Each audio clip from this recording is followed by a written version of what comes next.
नमस्कार दोस्तों, आप सभी का स्वागत है जीवीआर इन्फॉर्मेशन यूट्यूब चैनल में। दोस्तों, आप सभी को पता है कि RRB, NTPC under graduate level का एग्जाम चल रहा है और मैं उनके प्रश्नों को काफ़ी एनालिसिस भी कर रहा हूं कि कहां से सबसे ज़्यादा प्रश्न पूछे जा रहे हैं, किस टॉपिक से ज़्यादा प्रश्न पूछे जा रहे हैं। और इसी संदर्भ में मैंने आप सभी को एक वीडियो भी प्रोवाइड करवाया था और आप सबने उस वीडियो को ढेर सारा प्यार दिया। तो सबसे पहले तो मैं उस प्यार के लिए आप सभी को धन्यवाद बोलना चाहता हूँ। थैंक यू सो मच दोस्तों कि आपने इतना सारा मुझे प्यार दिया। लेकिन दोस्तों, सिर्फ थैंक यू बोलने से काम नहीं चलेगा, इसलिए मैं आज फिर से तो मोस्ट इंपॉर्टेंट टॉपिक की वीडियो लेकर के आया हूं और इसमें हम लोग टॉप 16 टॉपिक को कवर करेंगे, जिसमें ज़्यादातर जो टॉपिक हैं वो स्टैटिक जी के और इकोनॉमिक्स के हैं। एक आध टॉपिक आपको करेंट अफेयर्स के भी मिलेंगे। और आप सभी जानते हैं, जब उस टॉपिक को आप देखेंगे तो आप समझ जाएंगे कि ये टॉपिक एग्जाम के दृष्टिकोण से कितना ज़्यादा इंपॉर्टेंट है, क्योंकि इतना टफ कंपटीशन है, वैकेंसी काफ़ी कम है और स्टूडेंट्स काफ़ी अधिक हैं, तो काफ़ी टफ कंपटीशन है। तो अगर 3 से 4 सवाल भी अगर यहाँ से अगर आ रहे हैं तो ये काफ़ी इंपॉर्टेंट हो जाता है आपकी सिलेक्शन के लिए। तो सबसे पहले तो हम उन टॉपिक को देखते हैं, उसके बाद मैं आपको दिखाऊंगा कि आज मैंने काफ़ी अच्छे से कंटेंट को रेडी किया है, तो कंटेंट भी मैं आपको दिखाऊंगा। ठीक है, तो चलिए हम शुरू करते हैं। 1 सेकेंड रुकेंगे, 1 सेकेंड दोस्तों। कहाँ गया? ये होगा शायद। हाँ, देखिए सबसे पहले तो आप कंटेंट आप देख लीजिए। इस तरह से कुछ कंटेंट मैंने लिखे हैं और सबसे पहले मैं बताता हूँ कि कंटेंट आज के हैं क्या। तो सबसे पहला जो टॉपिक है वो है भारत रत्न से सम्मानित जो भी कलाकार हैं उनको हम एक जगह पर देखेंगे कि किन किन आर्टिस्ट को भारत रत्न दिया जा चुका है। उसके बाद सबसे इंपॉर्टेंट टॉपिक आज का शास्त्रीय नृत्य, उनसे संबंधित व्यक्ति प्लस में उस व्यक्ति की क्या अचीवमेंट रही है उसके बारे में। जैसे कि आपसे क्वेश्चन पूछ लिया जाए कि बिरजू महाराज किस नृत्य से संबंधित हैं, तो आप आराम से आप बता सकते हैं कथक से संबंधित हैं। लेकिन उनको पद्म भूषण कब मिला तो थोड़ा सा डिफिकल्टी होता है, तो इसको भी आज हम सभी चीजों को कवर करने वाले हैं। उसके बाद जो भी महत्वपूर्ण वन्य जीव प्रोजेक्ट्स हैं, परियोजनाएं हैं, उसको देखेंगे। जैसे कि प्रोजेक्ट टाइगर कब शुरू हुआ, प्रोजेक्ट एलिफेंट कब शुरू हुआ, इन सारी चीजों को। उसके बाद अक्सर पूछे जाने वाले जो दिवस होते हैं उसको देखेंगे। जैसे कि आप जल दिवस, पृथ्वी दिवस, बौद्धिक संपदा दिवस, ये सब जो है वो किस तिथि को मनाए जाते हैं, क्योंकि ये काफी पूछे जाते हैं, बार बार रिपीट होते हैं, मोस्ट रिपीटेड हैं ये। उसके बाद महत्वपूर्ण दर्रे देखेंगे, मतलब कि इंपॉर्टेंट जो पासेज हैं, जैसे कि नाथुला दर्रा कहाँ पे है और किसको किसको जोड़ता है, जैसे कि भारत और चीन को वो जोड़ता है। तो ये सारे चीजें हम देखेंगे। उसके बाद मेले देखेंगे और संबंधित राज्य देखेंगे कि कौन सा मेला किस राज्य में मनाया जाता है, जैसे कि नौचंडी मेला, सूरज कुंड मेला, इत्यादि इत्यादि बहुत सारी चीजें। उसके बाद राज्यों के जो नव वर्ष हैं उससे संबंधित चीजें देखेंगे कि किस राज्य में जो नव वर्ष है उसको किस नाम से मनाया जाता है, जैसे कि उगादी हो गया, बैसाखी हो गया, इस सारी चीजों को। उसके बाद प्लेयर्स देखेंगे और उनके ऑटोबायोग्राफी देखेंगे, मतलब खिलाड़ी और उनके आत्मकथा का नाम देखेंगे। जैसे कि the race of my life किसकी आत्मकथा है ना, गोल्डन गर्ल किसकी आत्मकथा है, एस अगेंस्ट द ऑड्स किसकी आत्मकथा है, ऐसी इस तरह की चीजें। उसके बाद महत्वपूर्ण उत्सव और राज्य देखेंगे कि कौन सा उत्सव किस राज्य में मनाया जाता है। वैसे तो भारत जो है वो विविधताओं का देश है, यहाँ पे अलग अलग राज्यों में बहुत सारे त्योहार मनाए जाते हैं, है ना, तो उतना तो हम याद कर नहीं सकते, परंतु जो इंपॉर्टेंट है उसको हम लोग यहाँ पे देखेंगे। जैसे कि मकर विलक्कू कहाँ पे मनाया जाता है, हरेला कहाँ पे मनाए जाते हैं, हरेली कहाँ पे मनाया जाता है, इस तरह की चीजें। फिर मोस्ट इंपॉर्टेंट वाद्य यंत्र देखेंगे, उनके वादक देखेंगे, मतलब उनके कलाकार, और उनकी उपलब्धियां भी देखेंगे। देखिए लगातार इसलिए मैंने स्टैटिक का नहीं रखा कि वो बोरिंग टॉपिक है, तो बीच में मैंने कुछ इंटरेस्टिंग टॉपिक को थोड़ा सा क्या किया है, इंक्लूड कर दिया है। ठीक है ना, क्योंकि वो इतना बोरिंग है कि जल्दी याद भी नहीं होता, तो इसलिए मैंने इसको पार्ट बाय पार्ट अलग अलग कर दिया है। ठीक है, तो उसमें हम देखेंगे जैसे कि तबला, सरोद, फिर शहनाई, फिर ये सारी चीजें, इनसे संबंधित व्यक्ति और इनके अचीवमेंट देखेंगे। किसको भारत रत्न कब मिला, किसको पद्म विभूषण कब मिला, किसको पद्म भूषण कब मिला, पद्म श्री कब मिला, उनके बुक का नाम क्या है, इत्यादि इत्यादि सभी फैक्ट्स। ठीक है, और बहुत अच्छे से कंटेंट है, सब में पिक्चर भी है, तो कोई दिक्कत नहीं होने वाली है। उसके बाद आज हम पंचवर्षीय योजना भी करने वाले हैं, क्योंकि यहाँ से भी क्वेश्चन काफी बनते हैं। साथ ही हम देखेंगे कि उस पंचवर्षीय योजना में कौन कौन से उद्योग वगैरह क्या लगाए गए, उसको भी हम लोग कवर करेंगे। उसके बाद बैंकिंग को कवर करेंगे, और बैंकिंग में हम लोग आज आरबीआई को बहुत ही अच्छे ढंग से कवर करेंगे। पिछले वीडियो में हमने आरबीआई के बारे में रेपो दर, बैंक रेट और एमएसएफ, ये सारी चीजें हम लोग कर लिए थे। तो उसके बाद जो भी आरबीआई से संबंधित जो चीजें हैं वो हम लोग करेंगे। उसके बाद आरआरबी मतलब रीजनल रूरल बैंक से संबंधित चीजें देखेंगे।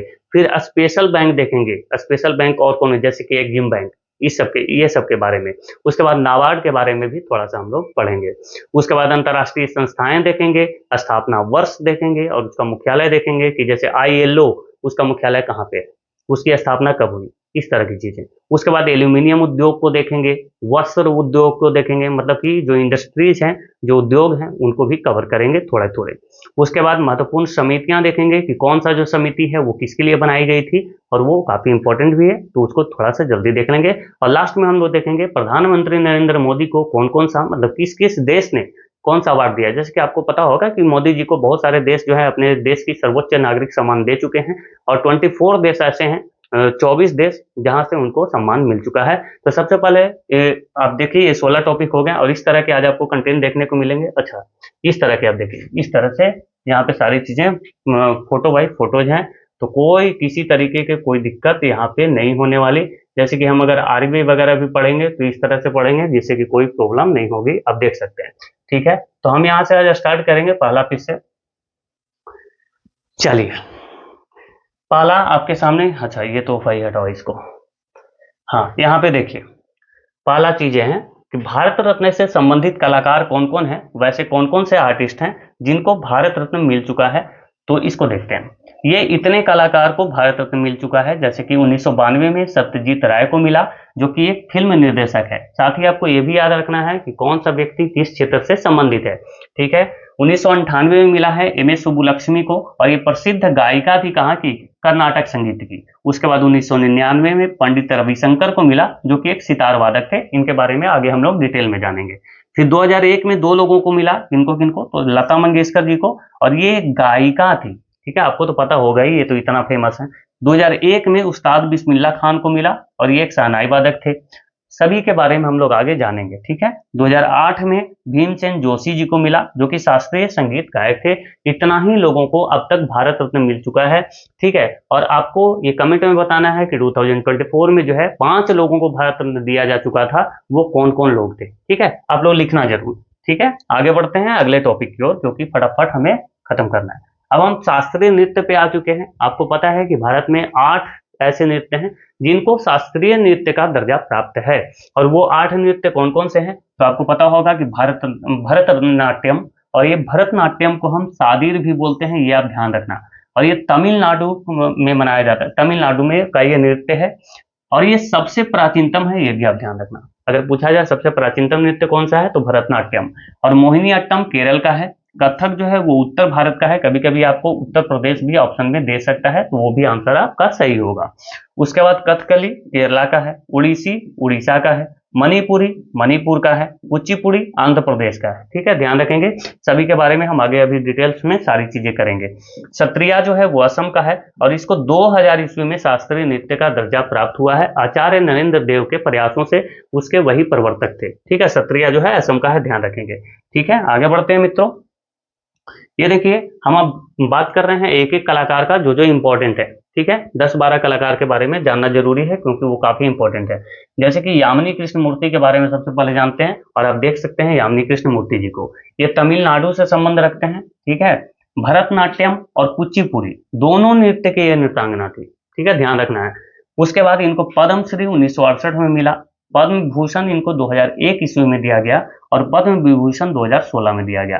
दोस्तों, ये ऐसे चीजें हैं, मैं पहले ही बता देता हूं कि ये जल्दी याद नहीं होते, तो आपको किसी भी तरीके से आपको रिलेट करके याद करना पड़ेगा। ठीक है, आप याद करने की कोशिश करना, और खास करके ये जो करेंट वाला है, जैसे कि ये 2016, ये वाला आपको याद रखना होगा।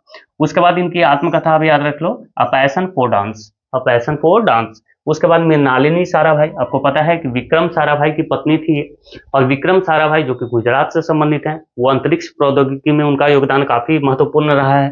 तो आज हम देख रहे हैं मृणालिनी साराभाई के बारे में। आप देख सकते हैं इनकी ये फोटो है, और ये गुजरात से संबंध रखते हैं। भरतनाट्यम और कथकली दोनों नृत्य की नृत्यांगना थी, भरतनाट्यम और कथकली। कथकली कहाँ का है, केरल का। भरतनाट्यम कहाँ का है, तमिलनाडु का। पद्मश्री से इनको 1965 में नवाजा गया, जबकि पद्म विभूषण इनको मिला है 1992 में। आपको ये चीज पता होना चाहिए कि भारत में 4 सर्वोच्च नागरिक सम्मान हैं। सबसे पहला, सबसे उच्च कोटि का भारत रत्न, उसके बाद पद्म विभूषण, उसके बाद पद्म भूषण और सबसे लास्ट में आता है पद्मश्री। ठीक है जी, तो मैं ऊपर से नीचे की ओर गया हूं, ठीक है, अब ध्यान रखना। आगे आते हैं, ये क्या कर दिया, हाँ, ये देखिए पद्मा सुब्रमण्यम जी को, और ये पद्मा सुब्रमण्यम के बारे में हम जानते हैं तो ये तमिलनाडु से संबंध रखते हैं। भरतनाट्यम से के ये नृत्यांगना थी, तो आप देख सकते हैं ऐसे भी भरतनाट्यम जो है वो तमिलनाडु का ही तो है। इनको पद्मश्री 1965 में मिला और पद्म भूषण 1992 में मिला है, ध्यान रखना होगा। मैं थोड़ा सा इसमें थोड़ा सा स्लो रहूंगा और जो टॉपिक आएंगे उसमें थोड़ा स्पीड में रहेंगे, क्योंकि ये जो टॉपिक ऐसा है कि इसको आपको थोड़ा याद रखना डिफिकल्ट हो जाता है। देखिए सोनल मान सिंह के बारे में देखते हैं, ये रहे सोनल मान सिंह जी, और ये मुंबई से संबंध रखते हैं। भरतनाट्यम और उड़ीसी दोनों नृत्य की नृत्यांगना थी ये, भरतनाट्यम की थी भी। तो आपको कभी कभी ऑप्शन में जो है, मैं मानता हूं सोनल मान सिंह उड़ीसी से संबंधित हैं, ये बहुत लोग जानते हैं, लेकिन वो भरतनाट्यम से भी संबंध रखती हैं, और ऑप्शन में आपको उड़ीसा ना दे करके भरतनाट्यम भी दे दिया करता है कभी कभी, ध्यान रखिएगा। पद्म भूषण जो है 1992 में इनको दिया गया, ठीक है, पद्म भूषण इन्हीं के साथ दिया गया, यहाँ पे देखिएगा। उसके बाद पद्म विभूषण 2003 ईस्वी में इनको मिला था। आगे बढ़ेंगे मित्रों, ये देखिए रुक्मिणी देवी जी, ये तमिलनाडु से संबंध रखते हैं, कहां से, तमिलनाडु से, और भरतनाट्यम नृत्य की नृत्यांगना थी। पद्म भूषण इनको मिला 1956 में। उसके बाद संगीत नाट्य अकादमी इनको 1957 में दिया जा चुका है। कालिदास सम्मान, ये आप याद रखना कि मध्य प्रदेश जो गवर्नमेंट है वो देती है कालिदास सम्मान, 1984 में इनको मिल चुका है, ठीक है। उसके बाद राधा रेड्डी के बारे में बात करते हैं। देखिए रेड्डी आपको कहीं भी दिखे तो आप समझ जाना कि वो कुचिपुड़ी नृत्य से संबंध रखते होंगे। राधा रेड्डी आंध्र प्रदेश से संबंधित हैं और कुचिपुड़ी नृत्य की नृत्यांगना है। वैसे भी कुचिपुड़ी जो है वो आंध्र प्रदेश का ही तो नृत्य है ना। पद्मश्री इनको 1984 में दिया गया और पद्म भूषण इनको 2000 ईस्वी में मिला है, ठीक है। आगे चलेंगे मित्रों, ये देखिए टी बाला सरस्वती, मोस्ट इंपॉर्टेंट, आप इनकी फोटो यहाँ पे आप देख सकते हैं। ये तमिलनाडु से संबंध रखती हैं और भरतनाट्यम नृत्य की ये नृत्यांगना है, ध्यान रखेंगे। पद्म भूषण इनको 1957 में मिला, और देखो यहाँ से 20 आप देख लेना, ठीक है। पद्म भूषण इनको 1977 में मिला है, ठीक है। उसी तरीके से इनको संगीत नाट्य अकादमी जो है वो 1955 में ही मिल चुका था, ठीक है। तो आगे बढ़ेंगे, लीला सैमसन, तो लीला सैमसन जो है तमिलनाडु से संबंध रखते हैं और भरतनाट्यम नृत्य के नृत्यांगना है। भरतनाट्यम वैसे भी तमिलनाडु का ही तो शास्त्रीय नृत्य है। पद्मश्री इनको 1990 में मिला और संगीत नाट्य अकादमी इनको 1999 में मिल चुका है, आप उनका फोटो भी देख सकते हो। आगे चलेंगे दोस्तों, 4-5 लोगों को के बारे में और देखना है शायद। ये देखिए मोस्ट इंपॉर्टेंट है ये माधवी मुदगल, ये उड़ीसा नृत्य के उड़ीसा से संबंध रखते हैं और उड़ीसी नृत्य से संबंध रखती हैं। माधवी मुदगल के बारे में आप देख सकते हैं, माधवी मुदगल आपके सामने ये रहे। तो माधवी मुदगल जो है ये मोस्ट इंपॉर्टेंट है, इसको आप ध्यान रखना और आप नोट्स भी जरूर बना लेना ताकि आने वाले एग्जाम में आपको कोई दिक्कत ना हो, ठीक है। संगीत सांस्कृतिक पुरस्कार इनको 1984 में दिया जा चुका है। पद्मश्री 1990 में। ग्रैंड मेडल डेला बिले जो है इनको मिल चुका है, जो कि फ्रांस की गवर्नमेंट देती है, 1997 में मिला। संगीत नाट्य अकादमी पुरस्कार 2000 ईस्वी में मिला है, ध्यान रखेंगे इनके बारे में। फिर केलुचरण महापात्र को आप देख सकते हो, केलुचरण महापात्र आपको जहां पे भी दिख जाए ना महापात्र टाइटल, आप समझना कि ये उड़ीसी नृत्य से संबंधित होंगे। तो ये उड़ीसा के रहने वाले थे और उड़ीसी नृत्य से संबंधित थे। पद्मश्री 1974 में मिला, पद्म भूषण 1988 में मिला और पद्म विभूषण 2000 ईस्वी में मिला। देखिए दोस्तों, मैं इसलिए करवा रहा हूं कि टीसीएस जो है वो आपका एग्जाम कंडक्टर है, ठीक है, और टीसीएस का ये फेवरेट टॉपिक है। आप किसी भी एग्जाम को उठा के देख लो, जैसे कि SSC CGL, SSC CHSL, MTS या फिर रेलवे आरपीएफ का आप देख लो, एनटीपीसी का देख लो, बहुत सारे एग्जाम उसने करवाए हैं और काफी ज्यादा प्रश्न यहाँ से बने हैं। टीसीएस का फेवरेट टॉपिक है ये सारा। आगे आते हैं, अभी हमने देखा कि एसएससी के जो वेंडर हैं एडिक्विटी, वो इतना ज्यादा इस पे फोकस नहीं था, लेकिन टीसीएस जो है वो काफी ज्यादा फोकस रहा है इन टॉपिक पे। देखिए अब जो चीजें बच गई हैं, जो नाम बच गए हैं वो हम लोग यहाँ पे करेंगे जिनका बहुत कम अचीवमेंट है, ठीक है। देखिए भरतनाट्यम, तो बिरसानो राम गोपाल याद रखेंगे, पद्मिनी प्रियदर्शिनी, और ये ऐसे सारे नाम लिखे हुए हैं जो किसी न किसी एग्जाम में पूछे गए हैं। वैजयंती माला, एम के सरोजा, सीवी चंद्रशेखर, ये नाम आप याद रखना कि ये तमिलनाडु से संबंधित हैं और भरतनाट्यम नृत्य के नृत्यांगना है या फिर पुरुष वाले हैं, ठीक है। कुचिपुड़ी आंध्र प्रदेश का एक शास्त्रीय नृत्य है। अर्पणा सतीशन, पद्मजा रेड्डी और स्वप्न सुंदरी, ये जो हैं कुचिपुड़ी नृत्य से संबंध रखते हैं।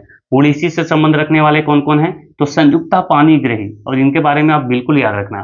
फिर किरण सहगल और सुजाता महापात्र। देखो मैंने बताया था महापात्र टाइटल कहीं भी दिखे तो आप समझना वो उड़ीसी से संबंधित है। देखो कथक, बिरजू महाराज, और ये बिरजू महाराज कथक से संबंधित हैं। इनको पद्म भूषण 1986 में दिया जा चुका है। उसी तरीके से आपको जहां भी महाराज दिखे, ये महाराज, तो आप समझ जाना कि वो कथक से होंगे। ठीक है, जैसे कि लक्ष्मण महाराज, अक्षन महाराज, बहुत सारे महाराज हैं। फिर सितारा देवी मोस्ट इंपॉर्टेंट है और ये भी पूछा जा चुका है प्रश्न। इनको पद्मश्री 1973 में दिया जा चुका है। शोभना नारायण जो है वो ये भी कथक से संबंध रखते हैं और पद्मश्री इनको भी 1992 में मिला है। ठीक है, कथकली के बारे में देखते हैं। कथकली नृत्य जो केरला से संबंधित है। उदय शंकर, आनंद शिवरमन, ठीक है, कृष्ण नायर और शांताराव, ये किससे संबंधित हैं? तो कथकली से। आ गया ये मणिपुरी, ये मणिपुर का एक शास्त्रीय नृत्य है। झावेरी बहनें, अच्छा ये झावेरी बहनें जो हैं वो 4 बहनें थी, रंजना, सुवर्णा, दर्शना और नयना। ये चारों बहनें जो है वो मणिपुरी नृत्य से संबंधित हैं। कलावती देवी, ठीक है, ध्यान रखेंगे। और ये मोहिनीअट्टम देखिए, ये केरला का एक शास्त्रीय नृत्य है। हेमा मालिनी, श्रीदेवी, कल्याणी अम्मा, जया प्रभा मेनन, कला मंडलम, उसके बाद रागिनी देवी और राधा दत्ता, ये सब किससे संबंधित हैं? तो आप बोलेंगे मोहिनीअट्टम से। दोस्तों मोहिनीअट्टम काफी फेमस है और मोहिनीअट्टम जो है इसमें काफी फेमस लोग हुए हैं, आप देख सकते हो नाम। फिर सत्रिया देखो, ये असम का है। और श्रीमद शंकर देव, ये नाम आप याद रखना। आगे बढ़ेंगे अब हम अगले टॉपिक की ओर। देखिए महत्वपूर्ण वन्य जीव परियोजना हम देखने वाले हैं, इसको भी अच्छे से कवर करते हैं।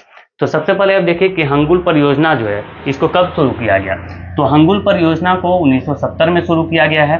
गिर परियोजना, गिर प्रोजेक्ट, ठीक है, 1972 में शुरू किया गया है। देखिए बहुत सारे लोग बोल रहे थे कि सर इंग्लिश में भी रखा जाए, लेकिन दोस्तों ये संभव नहीं है। हालांकि मैं कोशिश कर रहा हूँ कि इंग्लिश भी बहुत सारी चीज़ों को करूँ। तो देखिए यहाँ पे मैंने इंग्लिश कर दिया है। वैसे भी स्टार्टिंग में तो इंग्लिश में उतना कोई दिक्कत होता नहीं है, ठीक है। आगे आते हैं। बाघ परियोजना यानी कि प्रोजेक्ट टाइगर, ये 1973 में शुरू हुआ है। कछुआ संरक्षण परियोजना यानी कि टर्टल ब्रीडिंग प्रोजेक्ट 1975 में शुरू हुआ है। मगर प्रजनन परियोजना क्रोकोडाइल ब्रीडिंग प्रोजेक्ट, ये भी 1975 में ही शुरू किया गया था। उसके बाद हिम चीता परियोजना, ये जो स्नो लेपर्ड प्रोजेक्ट है, इसको 1987 में शुरू किया गया। 1987 में ही गैंडा परियोजना शुरू किया गया था। कब? 1987 में गैंडा और 1987 में ही हिम चीता, दोनों 87 में। इसके बाद कछुआ और मगर कब? 1975 में, ध्यान रखेंगे। हाथी परियोजना 1992 में और गिद्ध परियोजना जो है 2020 से 2025 के बीच चलाया गया था। ठीक है दोस्तों, और भी आपको पता होगा कि चीते लाए गए थे, है ना, कहाँ से लाए गए थे? तो नामीबिया से लाए गए थे और उसको मध्य प्रदेश के ऊनो नेशनल पार्क में रखा गया था। ठीक है, तो ये भी सारी चीजों को आपको ध्यान रखना है। आगे आते हैं। ये क्या हो गया भाई? हाँ, अक्सर पूछे जाने वाले ये दिवस हैं जो कि काफी इंपॉर्टेंट हैं, तो इसको भी आप ध्यान रखना। जैसे कि भारत पर्यटन दिवस जो है ये 25 जनवरी को मनाया जाता है। आप मुझे कमेंट बॉक्स में बताना कि 25 जनवरी को ही और कौन सा डे मनाया जाता है। 25 जनवरी को और कौन सा दिवस मनाया जाता है, वो भी काफी इंपॉर्टेंट है। उसके बाद विश्व उपभोक्ता दिवस 14 मार्च को मनाया जाता है। विश्व वानिकी दिवस 21 मार्च को मनाया जाता है। दोस्तों ये वानिकी है, वन नहीं है, ठीक है, वन दिवस नहीं है। वन दिवस अगर होता, वन दिवस, तो ये कब मनाया जाता? यहाँ पे शायद मैंने इंक्लूड किया है, नहीं। तो वन दिवस कब मनाया जाता है ये मुझे आप बताना। क्या 5 जून को मनाया जाता है या फिर 21 जून को मनाया जाता है? अच्छा 5 जून, चलो ये तो ठीक है भाई, चलो हटाओ 5 जून। 21 जून को क्या मनाया जाता है? 21 जून को, ये मुझे आप बताना कमेंट में, ठीक है। ये इंपॉर्टेंट है क्योंकि इसमें इसको शुरुआत करने में भारत की काफी बड़ी भूमिका थी, समझ रहे हो ना आप। चलो विश्व जल दिवस जो है वो 22 मार्च को मनाया जाता है, लेकिन आप याद रखेंगे कि 22 मार्च को तो जल दिवस है, लेकिन 22 अप्रैल को क्या है? तो पृथ्वी दिवस। 22 अप्रैल को क्या है? पृथ्वी दिवस। मार्च, अप्रैल और मई, ये देखो 22 मई को क्या मनाया जाता है? तो जैव विविधता दिवस। क्या मनाया जाता है? जैव विविधता दिवस। अब देखते हैं विश्व मौसम विज्ञान दिवस 23 मार्च को। विश्व स्वास्थ्य दिवस ये 7 अप्रैल को मनाया जाता है। आपको पता है कि WHO की स्थापना के उपलक्ष्य में इसको मनाया जाता है। विश्व बौद्धिक संपदा दिवस जो है वो 26 अप्रैल को मनाया जाता है। विश्व प्रवासी दिवस, ये प्रवासी दिवस है, ये 8 मई को मनाया जाता है, ठीक है। अच्छा ये तो हो गया प्रवासी दिवस। और भारत प्रवासी दिवस कब मनाया जाता है ये भी आप मुझे कमेंट में बताना, ठीक है। गांधी जी जब साउथ अफ्रीका से जब इंडिया आए थे ना, तो उसी के उपलक्ष्य में मनाया जाता है, तो आप मुझे बताना कि वो किस दिन मनाया जाता है, ठीक है। बहुत लोग कमेंट नहीं करते हो, किया करो भाई, क्योंकि आपको पता है कि मैं हर एक कमेंट का जवाब देने की कोशिश करता हूँ जो रिलेवेंट होता है। आगे आते हैं, विश्व पर्यावरण दिवस 5 जून। अच्छा ये दिया हुआ था भाई, कोई बात नहीं। विश्व पर्यावरण दिवस कब मनाया जाता है? 5 जून। इसको आप वन दिवस भी बोल सकते हैं। विश्व शरणार्थी दिवस 21 जून को मनाया जाता है, और बताना कि 21 जून को और कौन सा दिवस मनाया जाता है, ठीक है। आगे आते हैं, महत्वपूर्ण दर्रे देखेंगे। तो सबसे पहले तो ये देखें कि कश्मीर में कौन कौन से दर्रे हैं, इसको पहले आप जानिए। तो कश्मीर में है जोजिला दर्रा, काराकोरम दर्रा, और पीर पंजाल दर्रा, बुर्जिल दर्रा और बनिहाल दर्रा। लेकिन दो ही दर्रे इंपॉर्टेंट है, जैसे कि जोजिला दर्रा जो है वो लेह और कश्मीर को जोड़ता है। उसी तरीके से काराकोरम दर्रा किसको किसको जोड़ता है? तो भारत और चीन को जोड़ता है, ध्यान रखेंगे। उसके बाद देखिए उत्तराखंड में कौन सा दर्रा है? उत्तराखंड में है लिपुलेख, माना और नीति। ये मैंने कल की भी वीडियो में आप लोगों से पूछा भी था, ठीक है, बहुत लोगों ने आंसर भी किया था। लिपुलेख दर्रा जो है वो भारत और तिब्बत को जोड़ता है, ये आप ध्यान रखेंगे, ठीक है। हिमाचल दर्रा, हिमाचल प्रदेश में कौन से दर्रे हैं? तो एक तो रोहतांग दर्रा है, सिप किला दर्रा है और बड़ा लाचा दर्रा है। लेकिन बड़ा लाचा दर्रा जो है वो हिमाचल प्रदेश को लद्दाख से जोड़ने का काम करता है। आपको पता ही है, आप अगर मैप को अच्छे से समझते होंगे तो आपको पता है कि हिमाचल प्रदेश और लद्दाख जो है वो आपस में क्या है, सटा हुआ है। हिमाचल प्रदेश नीचे, इसके ऊपर लद्दाख, ठीक है। अरुणाचल प्रदेश में कौन कौन से दर्रे हैं? तो अरुणाचल प्रदेश में है दीपू दर्रा। आप अगर अरुणाचल प्रदेश का अगर लोकेशन अगर मन में अगर पॉइंट कर पा रहे हैं तो आपको पता है अरुणाचल प्रदेश जो है भारत का सबसे पूर्वी स्थान पर स्थित है ना। वालांगू के बारे में तो आपको पता ही होगा। अब देखो वो जो है अरुणाचल प्रदेश किससे किससे सीमा बनाती है? तो अरुणाचल प्रदेश जो है चाइना से भी सीमा उसका सटता है, उसके बाद म्यांमार से भी लगता है। लेकिन जो दीफू दर्रा है ना, वो भारत और म्यांमार से सीमा, ये जो है भारत और म्यांमार को जोड़ने का काम करता है। यांग्याप दर्रा जो होता है और बोमडिला दर्रा, ये दोनों जो है वो अरुणाचल प्रदेश में ही है। सिक्किम में कौन सा दर्रा है? तो नाथुला दर्रा, जो कि भारत और चीन को जोड़ने का काम करता है, ठीक है। जलेबजा दर्रा भी कहाँ पे है? तो सिक्किम में ही है। उसी तरीके से मणिपुर में है एक तुजू दर्रा, जो कि काफी इंपॉर्टेंट है, आप ध्यान रखेंगे। आगे आएंगे दोस्तों, अगला टॉपिक पे अब जाएंगे। तो देखिए ये जो है मेले और राज्य हैं, कुछ इंपॉर्टेंट मैंने यहाँ पे मेले लिखे हैं और संबंधित राज्य। जैसे कि अंतर्राष्ट्रीय सूरज कुंड मेला जो है हरियाणा के फरीदाबाद में लगाया जाता है, ठीक है, मोस्ट इंपॉर्टेंट है। अंबुबाची मेला कहाँ पे? तो असम में। क्या होता है ना कि जब आप मेला याद रखोगे तो इसी से मिलता जुलता कुछ कुछ अगर नाम आपको एग्जाम में दिखे ना, तो उसी से मिलता जुलता कुछ कुछ त्यौहार भी कहीं कहीं मनाए जाते हैं, ठीक है। तो आपको त्यौहार भी याद हो जाता है उस तरीके से। ये देखिए मेदांता जात्रा मेला जो है वो तेलंगाना में मनाया जाता है ना। ये देखिए पुष्कर मेला जो है राजस्थान में मनाया जाता है। नौचंडी मेला कहाँ पे? तो मेरठ, और ये मेरठ है कहाँ पे? तो उत्तर प्रदेश में। गंगा सागर मेला पश्चिम बंगाल में मनाए जाते हैं। सरस मेला जो है वो जम्मू कश्मीर में लगाया जाता है। उसी तरीके से सरस आजीविका मेला, ये दोनों आप ध्यान रखना, ठीक है। सरस मेला कहाँ पे? जम्मू कश्मीर में। लेकिन सरस आजीविका मेला कहाँ पे? तो गुरुग्राम में, और ये गुरुग्राम है कहाँ? हरियाणा में। पहले इसका नाम क्या था? तो गुड़गांव था। आगे आइए, श्रावणी मेला जो है वो देवघर में लगाया जाता है, और देवघर कहाँ पे है? तो झारखंड में। हेमिस गोम्पा मेला जो है वो लद्दाख में लगाया जाता है। झींगा मेला कहाँ पे? तो पंजाब में। ऑरेंज त्योहार नागालैंड में मनाया जाता है। ऑरेंज त्योहार कहाँ पे? नागालैंड में। सोनपुर मेला जो है वो बिहार में मनता है, जो कि पशुओं का सबसे बड़ा जो मेला है। उसके बाद लक्की मेला जो है राजस्थान में लगता है, राजस्थान के सीकर में।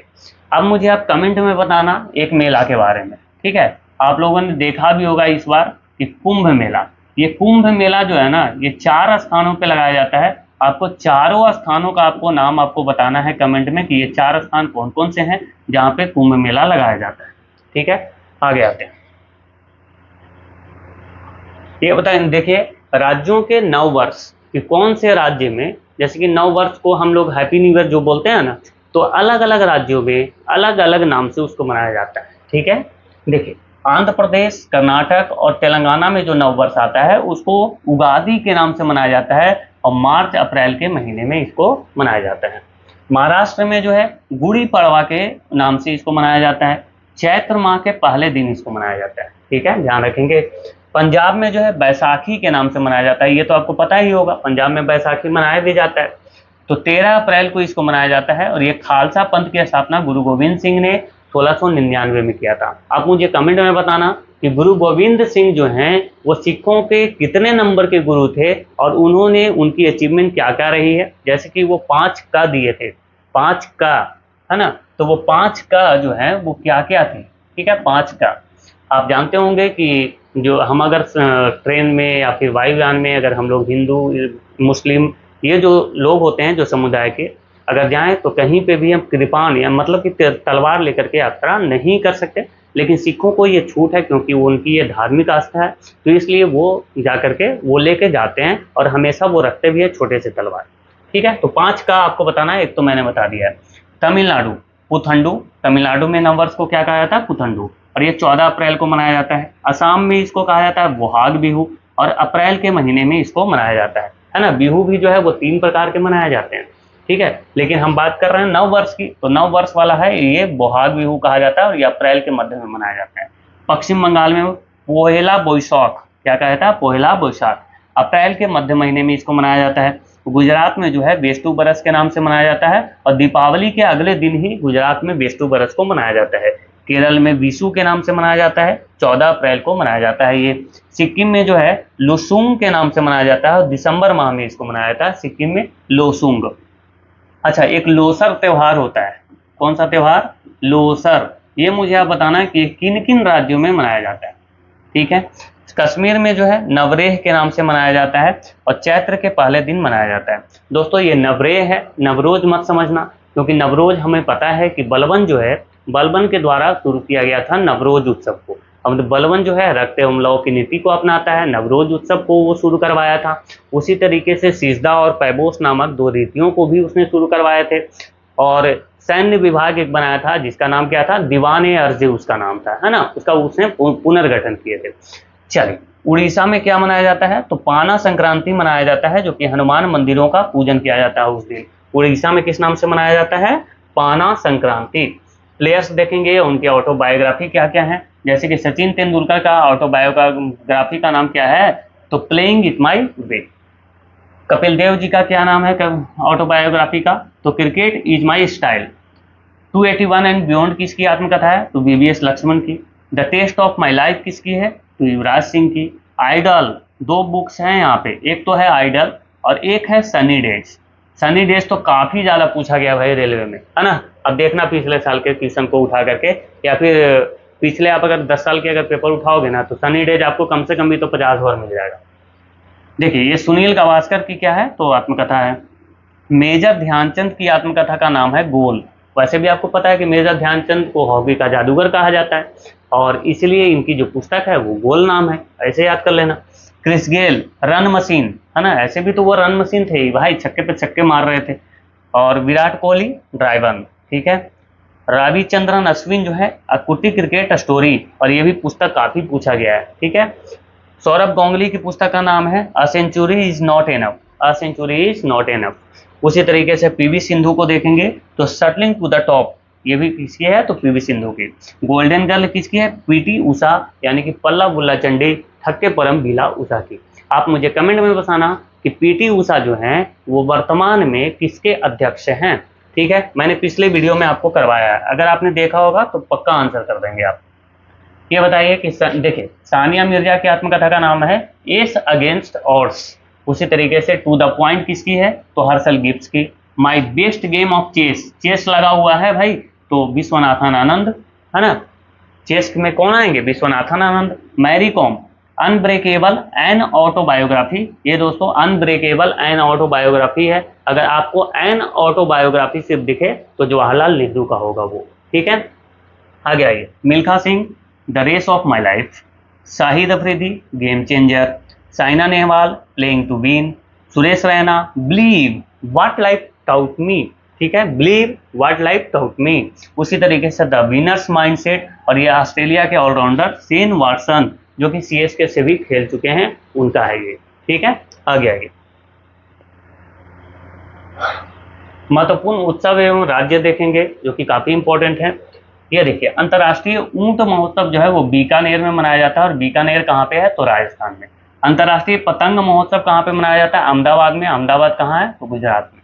ठीक है जी। गुजरात की तो भाई क्या है वो, मेन सिटी है वो। अंतर्राष्ट्रीय पर्पल उत्सव ये पणजी में मनाया जाता है। पणजी किसकी राजधानी है, गोवा की। लट्ठमार होली, बहुत बढ़िया भाई, लट्ठमार होली ये कहाँ, उत्तर प्रदेश में। गंगा सागर मेला पश्चिम बंगाल। गुणोत्सव 2024 मनाया गया था कहाँ पे, असम में।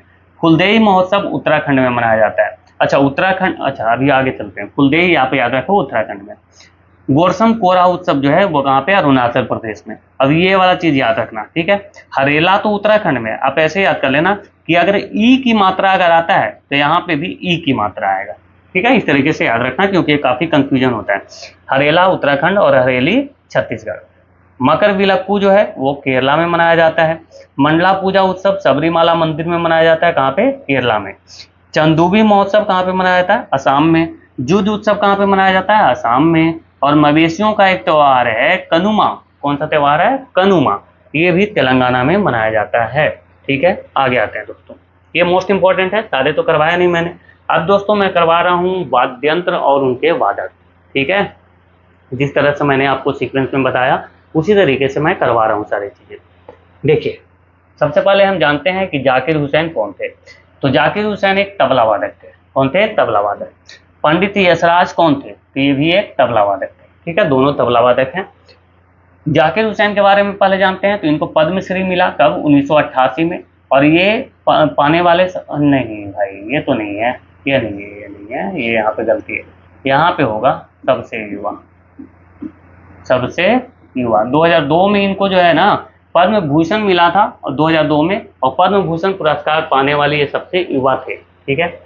अब देखेंगे पद्म विभूषण जो है 2023 में इनको मिला। बुक इनकी नाम है अ लाइफ इन म्यूजिक, क्या है, a life in music. Pandit Ravishankar जो है वो पद्मश्री इनको मिला 1975 में। तो पंडित रविशंकर बोल दिया यार, सॉरी भाई, पंडित रविशंकर तो सितार से संबंधित है ना, हम लोग पंडित यशराज कर रहे हैं, सॉरी माफ करना दोस्तों। तो पंडित यशराज तबला से संबंधित हैं, इनको पद्मश्री 1975 में मिला।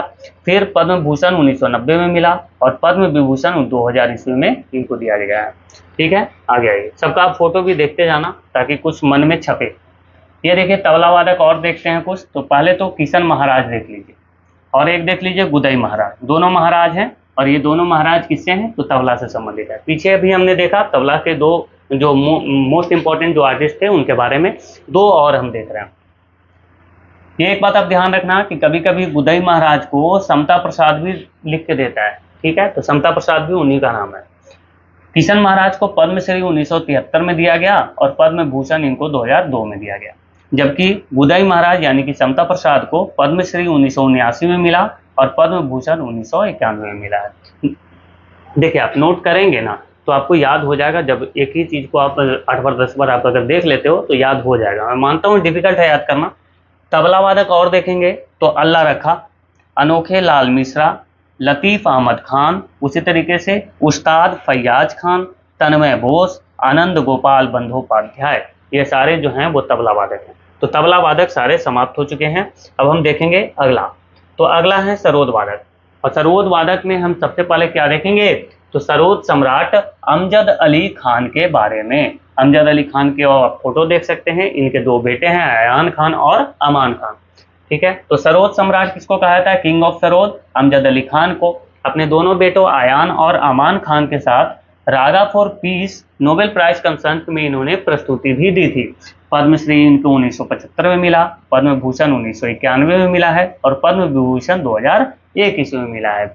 उसी तरीके से हम देखें तो अलाउद्दीन खान जो है ये भी, इनको पद्म भूषण जो है 1958 में मिला है, और पद्म विभूषण 1971 में मिला है। और दोनों ये व्यक्ति जो हैं जैसे कि अलाउद्दीन खान और अमजद अली खान दोनों सरोद वादक थे, ठीक है। ये देखिए सरोद वादक एक और आप याद रखना मोस्ट इंपॉर्टेंट नाम, ये देख रहे हैं आप जरीन शर्मा के बारे में। जरीन शर्मा के बारे जो ये इतने टैलेंटेड थे कि मात्र 13 वर्ष की आयु में इन्होंने क्या किया था कि नई दिल्ली में हुआ था all India radio music competition, उसको इन्होंने जीत लिया था मात्र 13 वर्ष की आयु में। महाराष्ट्र गौरव पुरस्कार इनको 1990 में मिला है, और दादा साहेब फाल्के अकादमी अवार्ड 2007 में मिला है। अब हम और बात करेंगे सरोद वादक की, तो बुद्धदेव दास गुप्ता, अली अकबर खान और पंडित मुकेश शर्मा, ये सारे क्या हैं, तो सारे जो हैं वो सरोद वादक हैं। तो सरोद भी हो चुके हैं समाप्त। अब हम आगे बढ़ेंगे सितार पे। तो सितार से सबसे मेन प्रमुख नाम क्या आता है, तो पंडित रविशंकर का। क्या, पंडित रविशंकर का। यहाँ से काफी प्रश्न बनते हैं। तो पंडित रविशंकर एकमात्र ऐसे व्यक्ति हैं जिनको 5 ग्रैमी अवार्ड मिला है, 1967 में, 1973 में, 2002 में, 2013 में, और एक जो है उनको life time achievement Grammy award भी मिल चुका है। तो टोटल कितना हुआ, 5। कालिदास सम्मान भी इनको दिया जा चुका है, 1987-88 वाला। पद्म भूषण 1967, पद्म विभूषण 1981। अब देखो, इनको पद्मश्री नहीं मिला है, 3 जो है सर्वोच्च नागरिक सम्मान इनको मिला है, ठीक है, जो लेकिन जो सबसे छोटा वाला है वो नहीं मिला, ऊपर वाले 3 मिले हैं, है ना। तो पद्म भूषण, पद्म विभूषण और भारत रत्न। भारत रत्न कब, 1999 में। रैमन मैग्सेसे अवार्ड, ये अब ध्यान रखना, एशिया का नोबेल भी इसको कहा जाता है, 1992 में इनको दिया जा चुका है। इनकी पुस्तक का नाम है माई लाइफ माई म्यूजिक। ठीक है दोस्तों, आगे बढ़ते हैं। ये देखिए, सितार से विलायत खान भी संबंधित हैं और निखिल बनर्जी भी संबंधित हैं। विलायत खान और निखिल बनर्जी दोनों किससे संबंध रखते हैं, तो सितार से। विलायत खान देखते हैं आप, यहाँ पे फोटो है इनका। इनको पद्मश्री 1964 में मिला और पद्म भूषण 1968 में मिला है। निखिल बनर्जी आप देख सकते हैं उनका फोटो, है ना, अच्छे लग रहे हैं बेचारे। पद्मश्री 1968 में इनको मिला है और पद्म भूषण 1986 में मिला है। ठीक है, हम और बात करेंगे सितार वादक की, तो उमा शंकर मिश्रा सितार वादक थे, बुद्धादित्य मुखर्जी भी सितार वादक थे, परवेज खान भी सितार वादक थे और राजीव जनार्दन भी सितार वादक थे। आप इसको किसी भी तरीके से आप अगर 4 बार 5 बार आप देख लेते हैं तो बिल्कुल याद हो जाएगा। मैंने ज़्यादा कंटेंट नहीं लिया, लेकिन जो इंपॉर्टेंट है वही लिया। शहनाई वादक देखते हैं, मतलब द क्लैरिनेट। शहनाई वादक सबसे मोस्ट इंपॉर्टेंट आता है नाम किनका, बिस्मिल्ला खान का। आप शहनाई देख सकते हैं, इनको बजाते हुए भी आप देख सकते हैं, है ना, बिस्मिल्ला खान जी को। तो सबसे पहला बात मैंने पिछले बार भी बताया था, 1947 में जब भारत आज़ाद हुआ तो प्रथम जो स्वतंत्रता दिवस मनाया गया, तो झंडा कहाँ पे फहरेगा, लाल किले पे। तो लाल किले पर शहनाई बजाना था, तो पंडित जवाहरलाल नेहरू ने बिस्मिल्ला खान जी को ही आमंत्रित किया था और इन्होंने जाकर के बजाई भी थी। भारत के चारों प्रतिष्ठित पुरस्कार मिल चुका है, एकमात्र ऐसे व्यक्ति हैं, एकमात्र कलाकार हैं जिनको चारों प्रतिष्ठित अवार्ड मिल चुका है। और ये चारों अवार्ड देखिए यहाँ पे सीक्वेंस में मैंने लगा दिया है। पद्मश्री 1961 में, पद्म भूषण 1968 में, पद्म विभूषण 1980 में और भारत रत्न 2001 में। ये चारों मिल चुका है भाई, है ना। तो आप समझ सकते हो कितना इंपॉर्टेंट है। इनको ताहिर अवार्ड भी मिल चुका है, जो कि ईरान की गवर्नमेंट देती है, 1992 में इनको मिल चुका है। ठीक है, अब देखो कि बागेश्वरी कमर, ये भी एक शहनाई वादक थे। अली अहमद हुसैन खान, ये भी एक शहनाई वादक थे। आगे आते हैं दोस्तों। अब देखो बांसुरी के बारे में, तो बांसुरी के लिए भी आप एक आध नाम ही याद रखना है आपको, ज़्यादा नहीं याद रखना। तो सबसे पहले तो हरिप्रसाद चौरसिया, जो कि इनको कोणार्क सम्मान यानी कि 1992 में मिला। और ये कोणार्क सम्मान जो है ये उड़ीसा गवर्नमेंट प्रदान करती है। आपको पता ही होगा कि कोणार्क मंदिर है उड़ीसा में, जिसको काला पैगोड़ा भी कहा जाता है। ठीक है, पद्म भूषण 1992 में मिला है, यश भारती सम्मान 1994 में मिला और पद्म विभूषण 2000 ईस्वी में मिला है। अच्छा, दीनानाथ मंगेशकर पुरस्कार इनको 2000 में मिला है। दोस्तों यहाँ पे कंफ्यूजन के लिए मैं बता दूं कि दीनानाथ मंगेशकर पुरस्कार अलग है, लता दीनानाथ मंगेशकर पुरस्कार अलग है। मैं लता दीनानाथ मंगेशकर पुरस्कार भी आपको आज करवाऊंगा जब मैं नरेंद्र मोदी पे पहुंचूंगा तब, क्योंकि पहले वो व्यक्ति थे जिनको लता दीनानाथ मंगेशकर पुरस्कार मिला था 2022 ईस्वी में। ठीक है, इनकी हरिप्रसाद चौरसिया का बुक का क्या नाम है, तो ब्रीथ ऑफ गोल्ड, जिसको सत्या सरन द्वारा लिखा गया था और ये भी पुस्तक बार बार पूछा जा चुका है। देखिए, अब बांसुरी वादक एक याद रखना, पन्नालाल घोष, जो 7 छिद्र वाले बांसुरी थे। जैसे कि बांसुरी में क्या होता है ना कि यहाँ पे छिद्र होते हैं, क्या होता है, यहाँ पे छिद्र होता है, तो उन्होंने 7 छिद्र वाले बांसुरी का प्रतिपादन किया था। किसने, पन्नालाल घोष ने। राजेंद्र प्रसन्ना और राजेंद्र कुलकर्णी, ये सारे को क्या हैं, तो बांसुरी वादक हैं। अब देखिए दोस्तों, जो वाद्य यंत्र जो भी बच गया है और जो मैंने नहीं करवाया वो यहाँ पे आपके सामने है, तो इसको एक बार गो थ्रू हो लेते हैं। जैसे कि वीणा, सरस्वती एस बालचंद्रन। अच्छा, अब यहाँ पे देखो, बहुत लोग बोलेंगे कि सर सारी चीजें आप हिंदी में लिखती हो, लेकिन ऐसा नहीं है भाई। जैसे कि वीणा, तो वीणा के लिए तो हाथ लिखा हुआ है ना, है ना। अब नाम तो आप पढ़ ही सकते हैं, नाम को हम अपनी इंग्लिश में लिखे और हिंदी में भी लिखे तो थोड़ा प्रॉब्लम हो जाता है। ठीक है, कृष्णा भगवतार वी दोरोस्वामी और बदरुद्दीन डागर, ये सारे जो है वीणा से संबंधित हैं। मृदंगम, मृदंगम से कौन संबंधित है? तो टी गोपाल कृष्णन, पालघाट आर रघु, ये याद रखना भाई, ये भी सीजीएल में पूछ चुका था। ठीक है। संतूर, संतूर से कौन कौन? तो मोस्ट इंपॉर्टेंट शिव कुमार शर्मा याद रखेंगे, भजन सोपोरी याद रखेंगे, वर्षा अग्रवाल याद रखेंगे और तरुण भट्टाचार्य याद रखेंगे। ये चारों नाम मोस्ट इंपॉर्टेंट है, तो इसको जरूर आप ध्यान रखना कि शिव कुमार शर्मा, भजन सोपारी, वर्षा अग्रवाल और तरुण भट्टाचार्य, ये सभी किससे संबंधित हैं? तो संतूर से। रुद्र वीणा से कौन संबंधित हैं? तो उस्ताद सादिक अली खान, असद अली खान। आपको लग रहा होगा कि मैंने ऐसे ही लिखा, लेकिन आप अगर सीजीएल का 2024 वाला आप अगर पेपर उठा के देखेंगे या फिर CHSL MTS का, तो वहाँ पे आपको ये सारी चीज़ें मिल जाएंगी। ठीक है, सारे क्वेश्चन पूछे हुए हैं भाई। वायलिन, वायलिन से TN कृष्णन, विष्णु गोविंद जोग, N राजन और L सुब्रमण्यम, ये सभी जो है वायलिन वादक हैं। पखावज से कौन कौन संबंधित हैं? तो कुणाल पाटिल, उस्ताद रहमान खान, तोताराम और पंडित भवानी शंकर और गोपाल दास, ये सारे पखावज से संबंधित हैं। देखिए सारंगी हम लास्ट कर लेते हैं। तो सारंगी से कौन संबंधित है? पंडित राम नारायण। अच्छा, राम नारायण अग्रवाल मत समझना, राम नारायण अग्रवाल एक अलग थे जिनको अग्नि मिसाइल का जनक कहा जाता है ना। राम नारायण अग्रवाल को क्या कहा जाता है? अग्नि मिसाइल का जनक कहा जाता है। उनका देहांत भी हो चुका है 2024 में, तो वो राम नारायण अग्रवाल अलग थे, ये पंडित राम नारायण है। ठीक है। रमेश मिश्रा, इलियास खान और अब्दुल करीम खान और अहमद खान, बिंदु खान, शकूर खान, वैसे भी बहुत सारे खान जो है ना वो सारंगी से संबंधित हैं। ठीक है, आगे आगे दोस्तों अब हम बात करेंगे किसकी? तो पंचवर्षीय योजना की, लेकिन उससे पहले मैं थोड़ा सा पानी पीना चाहता हूँ, थोड़ा सा आप देखेंगे इसको।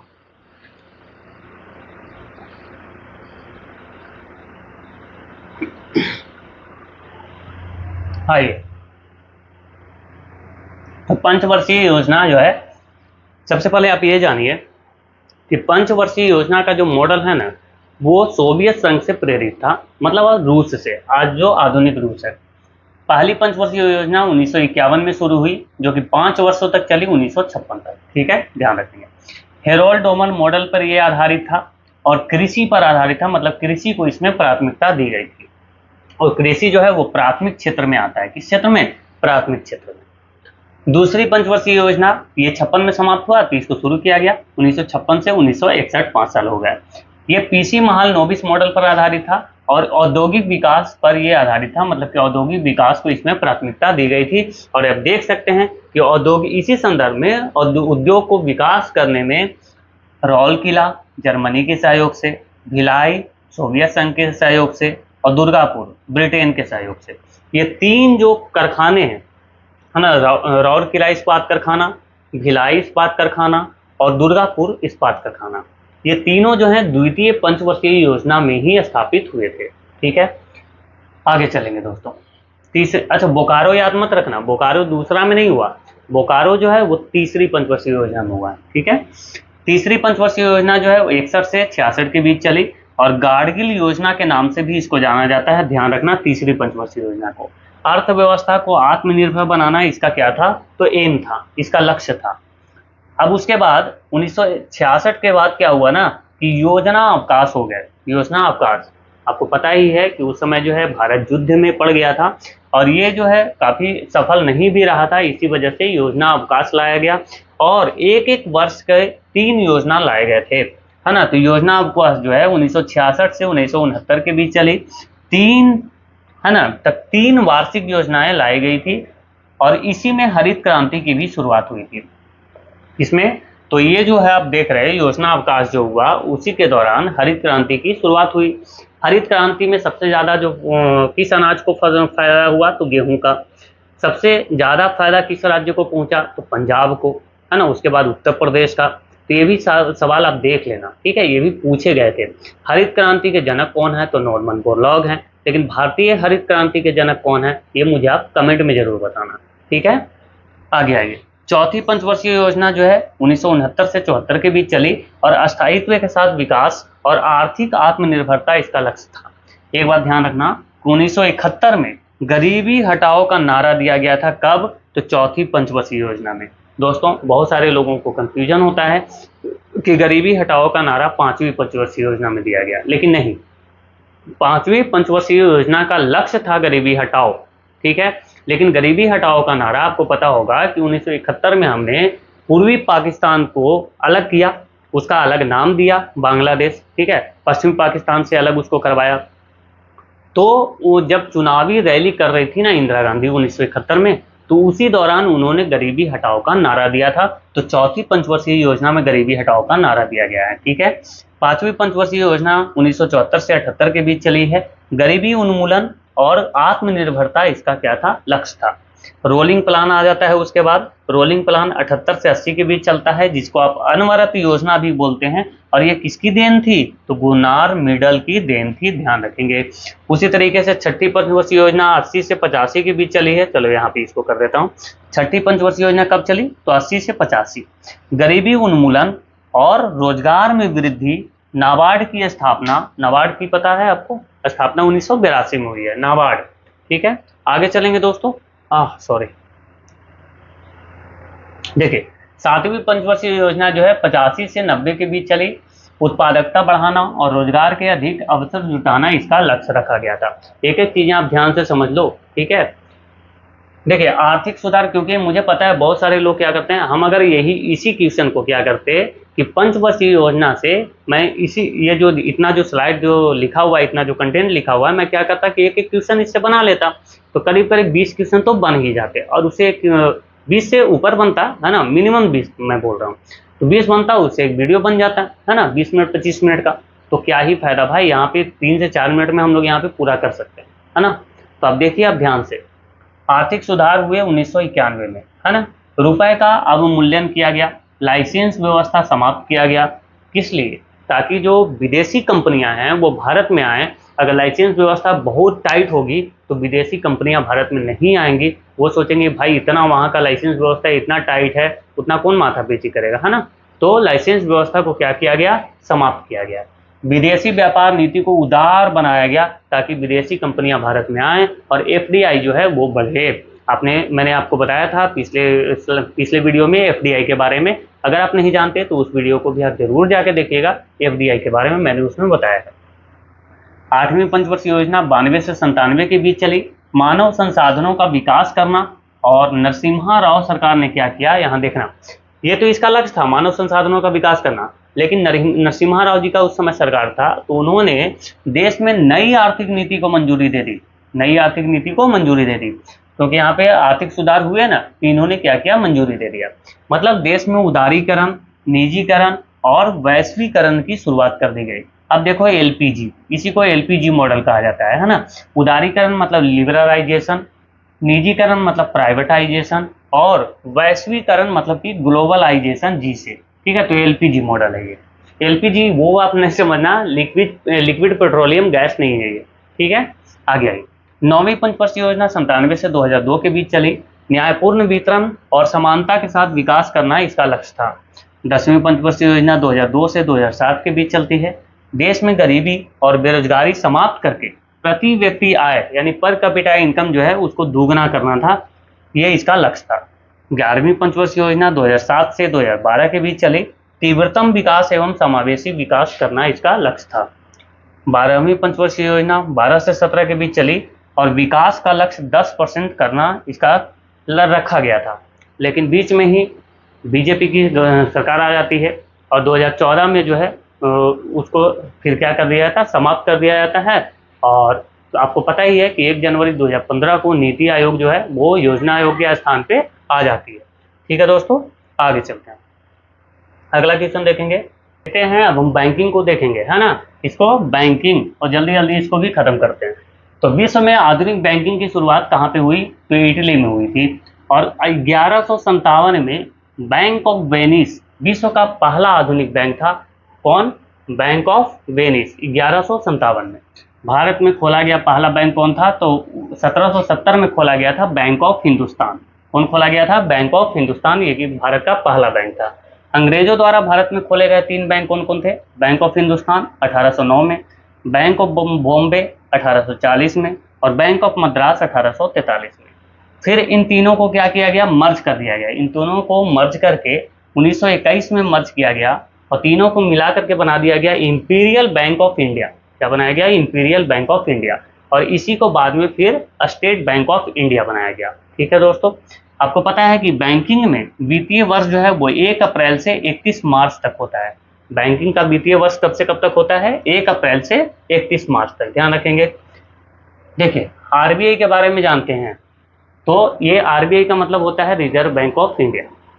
ये भारत का सेंट्रल बैंक है ना, देश का क्या है? तो केंद्रीय बैंक है। ब्रिटिश गवर्नमेंट ने क्या किया कि 1920 में एक कमीशन स्थापित की जिसका नाम था हिल्टन यंग कमीशन। इसलिए royal commission on India currency and finance, ये चेक करने के लिए भारत में क्या किया कि जो अंग्रेज लोग थे, जो अंग्रेज गवर्नमेंट थी, हिल्टन यंग कमीशन की नियुक्ति करती है। और 1926 में क्या हुआ कि ये अपना रिपोर्ट सौंपता है हिल्टन यंग कमीशन, और वो बताता है कि सेंट्रल बैंक ऑफ इंडिया मतलब कि भारत का एक केंद्रीय बैंक होना चाहिए। उसके बाद 1930 में केंद्रीय बैंक जांच समिति का गठन किया जाता है कि एक जांच समिति बनाया जाता है जो कि जांच करती है क्या? तो केंद्रीय बैंक जांच करती है। उसके बाद क्या होता है कि 1 अप्रैल 1935 को आरबीआई की स्थापना की जाती है। आरबीआई की स्थापना कब होती है? 1 अप्रैल 1935 को। अब देखिए, आरबीआई का स्थापना हो गया, लेकिन उसका प्रतीक क्या रखा गया? तो ताड़ का पेड़ और बाघ। आज भी आप देखते हैं। मुख्यालय कहाँ पे है? तो शुरुआत में तो इसकी मुख्यालय कलकत्ता में थी। कब से कब तक? तो 35 से लेकर के 37 तक, मतलब कि 2 साल इसकी जो मुख्यालय है कलकत्ता में रही। उसके बाद 1937 में इसका मुख्यालय कहाँ कर दिया गया? मुंबई में। और वर्तमान में भी इसका मुख्यालय कहाँ पे है? मुंबई में। इसका राष्ट्रीयकरण यानी कि नेशनलाइजेशन कब हुआ है दोस्तों? तो 1 जनवरी 1949 को, ध्यान रखेंगे कब? 1 जनवरी 1949 को सरकारी बैंक यानी कि गवर्नमेंट ऑफ इंडिया का ये बैंक बन चुका है अब। ठीक है, आगे, क्योंकि पहले तो ये प्राइवेट बैंक था ना। ये देखिए, जब ये स्थापना हुआ था ना तो ये क्या था? ये एक प्राइवेट बैंक था, मतलब निजी व्यक्ति का ये क्या था? स्वामित्व था इस पे, प्राइवेट बैंक था। कैपिटल पूंजी इसका शुरुआत में कितना था? तो 5 करोड़। ठीक है जी, आगे आते हैं। बाद में फिर क्या हो गया? नेशनलाइज कर दिया गया है इसको 1 जनवरी 1949 को, तब से ये सरकार का प्रॉपर्टी हो चुका है। अब हम देखते हैं आरआरबी यानी कि रीजनल रूरल बैंक, ग्रामीण बैंक की बात कर रहा हूं मैं। ठीक है, बेसिकली तो सबसे पहले तो सिफारिश कौन करता है? तो नरसिम्हन समिति, नरसिम्हन समिति की सिफारिश पर आरआरबी का गठन होता है। आरआरबी एक्ट 1976 के द्वारा, आरआरबी एक्ट 1976 के द्वारा जो है 1 अक्टूबर 1975 को आरआरबी की गठन की जाती है। नियंत्रण कौन करता है? तो इसके नियंत्रण करता है नाबार्ड। नियंत्रण कौन करता है? नाबार्ड।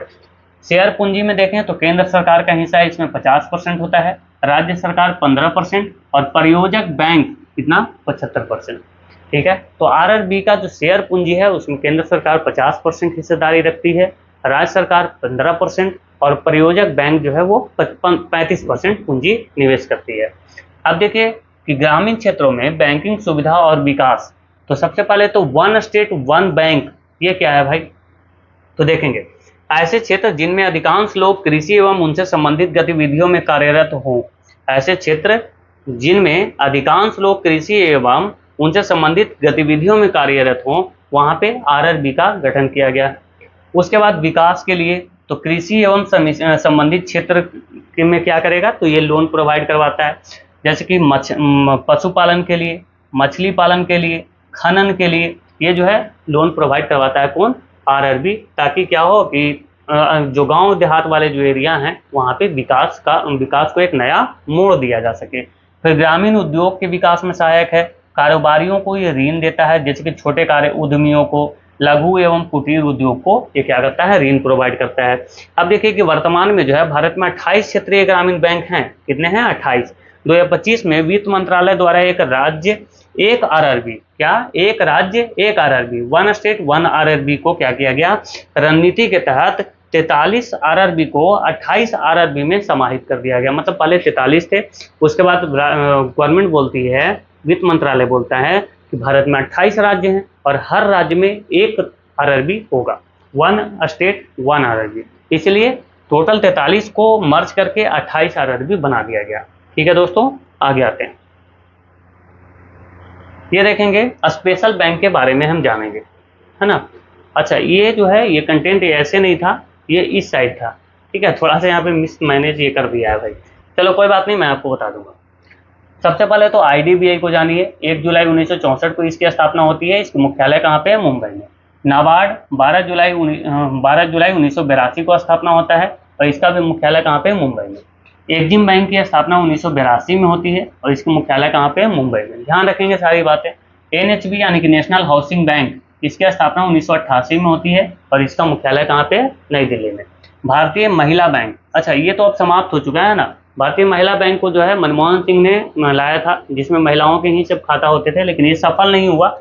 19 नवंबर 2013 को इसकी स्थापना हुई थी। हेडक्वार्टर इसकी कहाँ थी? नई दिल्ली में।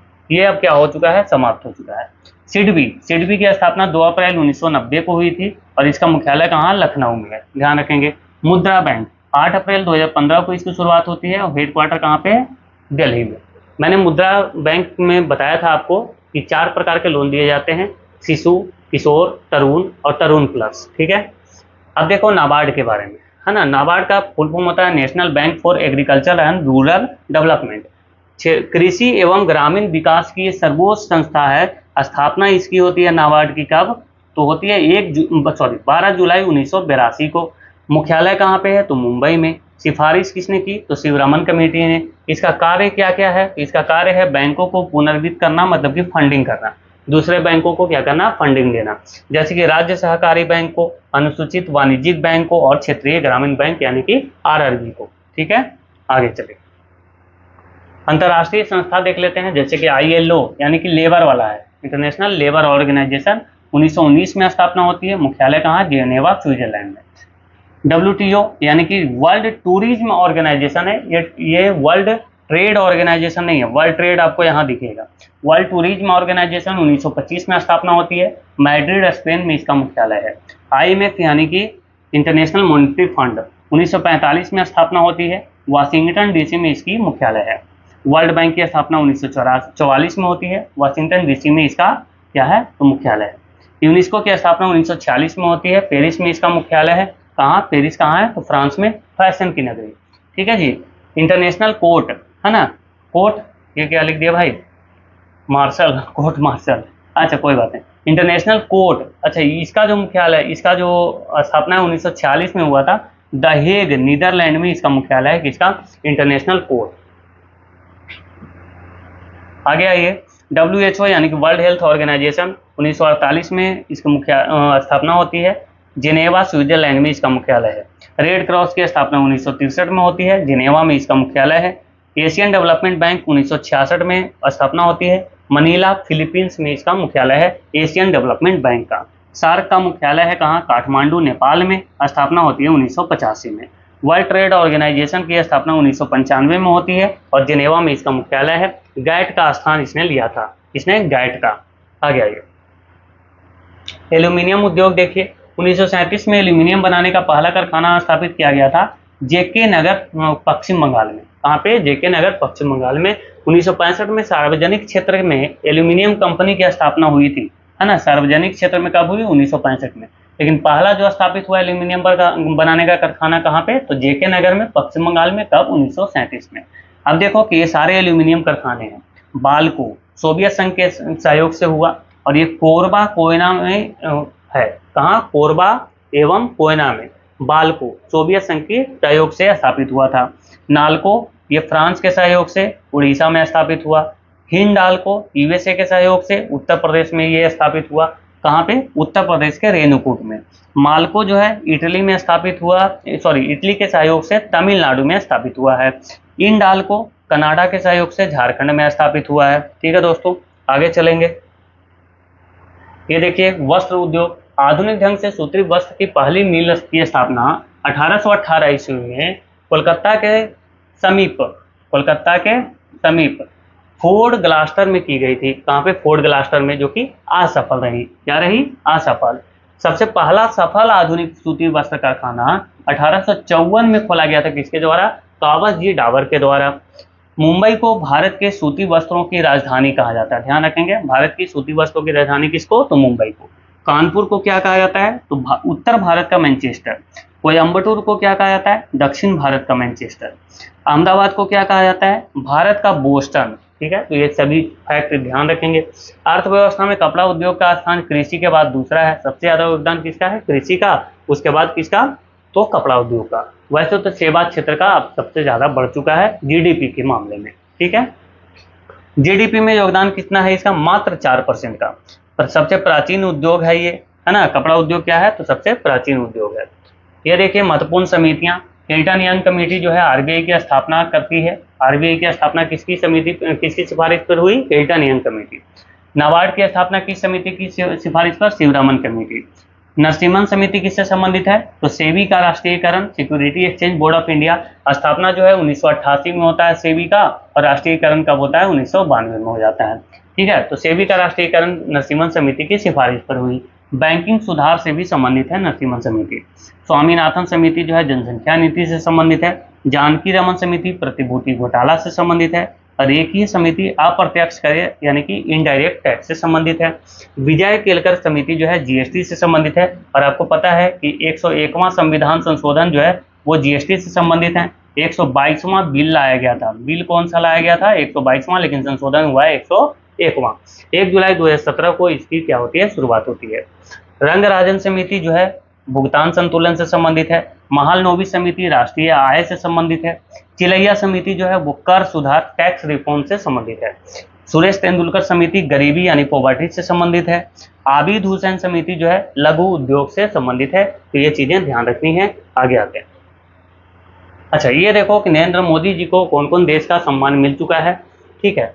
तो सबसे पहले मैं बता दूं कि नरेंद्र मोदी को लता दीनानाथ मंगेशकर अवार्ड भी मिल चुका है। लता दीनानाथ मंगेशकर अवार्ड, जिसके बारे में मैं बात कर रहा था, तो वो बताना जरूरी है ना। मंगेशकर अवार्ड इसकी शुरुआत होती है 1922 में, ठीक है। तो ये मिला किसको, नरेंद्र मोदी जी को। फिर हो गया यार मैं क्या लिख रहा हूँ, 2022 लिखना है, 1922 लिख रहा हूँ, एक सेकेंड। हाँ, 2022 में नरेंद्र मोदी को मिला। 2023 में किसको मिला, तो आशा भोसले को। किसको मिला, आशा भोसले।